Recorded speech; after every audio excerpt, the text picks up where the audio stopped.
I think one of the things that you can never take for granted is that somebody is going to engage with that communications. So you always have to keep it fresh, make it engaging, always rethink what you're saying, always rethink the way that you're delivering information. Remember that everyone absorbs things completely differently. We're quite a process-driven industry, so the challenges there are about finding ways for track engineers and maintenance teams to really adopt the use of the data and really enable those insights to inform their decision-making and changes in working practices. I think we are comfortable with what we do, and as a human being, we don't like to stray too much out of our comfort zone. I have done 1, 2, 3 day course on a series of topics or one piece of software, and now we're expected to try and deliver content in half a day, 2 hours, and now 3 or 4 minutes to try and get points across. Of course, there are lots of 3 or 4 minutes that you have to compile to make a whole course, but yeah, people like to be able to consume at their leisure, and that means breaking it while they're doing other work. And again, I suspect that comes from the working environment less than the way in which we deliver training. One of the things we experience in the UK is a non-vertically integrated system. So we have track operators and train operators, then we have train manufacturers, we have maintainers, more or less too many cooks. And if something needs to happen, everyone needs to be on board, everyone needs to sign it. That could make the procedure complicated. You have an innovative idea, you've got a product that could be really useful, but does the company that wants it have the resources to facilitate that sort of insight and take it on board? There are lots of products coming out into the market, they can provide really good insight, but do you have the right data scientists? Do you have the right engineers to actually copy that data? You can't expect suddenly to change someone's job and add more work into them. So that needs also to be thought about. I think that's one of the also challenges that industry at the moment is facing. I don't think there is a fear of change. Is the capacity? Can you take that change? Can you adapt that change? Is the adaptability, I guess. And I think that's putting a pause on that and sometimes a conservative approach. The changes are what make the challenges, but that's what makes it fun.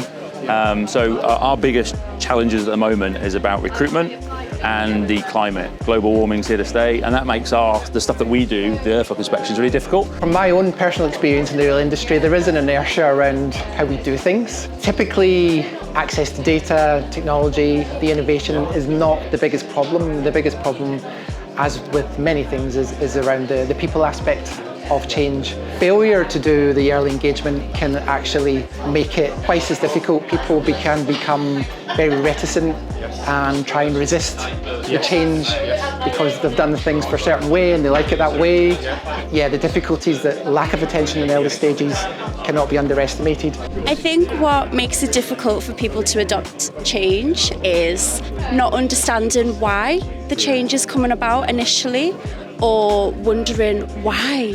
You know, things are working great as they are now. Why would we need to change it?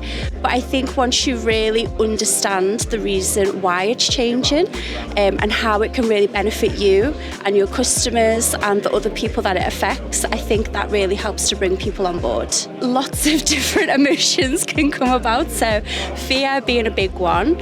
Excitement can be another big one as well, and that's where people really throw themselves into it. Sometimes, you know, that initial excitement, they get into it and then they can kind of drop back down a little bit thinking, oh, this might be a little harder than I thought it was initially. So there's a bit of a wave, a bit of a curve, and it's just really supporting people with where they're at in that journey.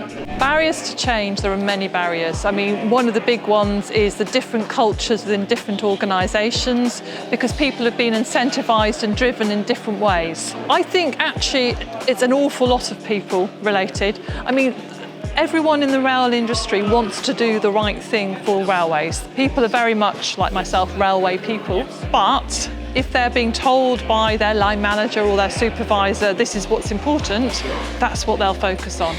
And therefore, we're going through a very big change with the railways, where a lot of the train operators are coming back into, and a company called Great British Railways is being formed. And I think the biggest challenge for Great British Railways is not actually that they need to improve performance and they need to reduce cancellations and they need to ensure that the freight trains still arrive on time. It's actually getting everyone to work as one cohesive whole. And when you're looking at something like 100,000 people in this organisation, that is going to be one big challenge.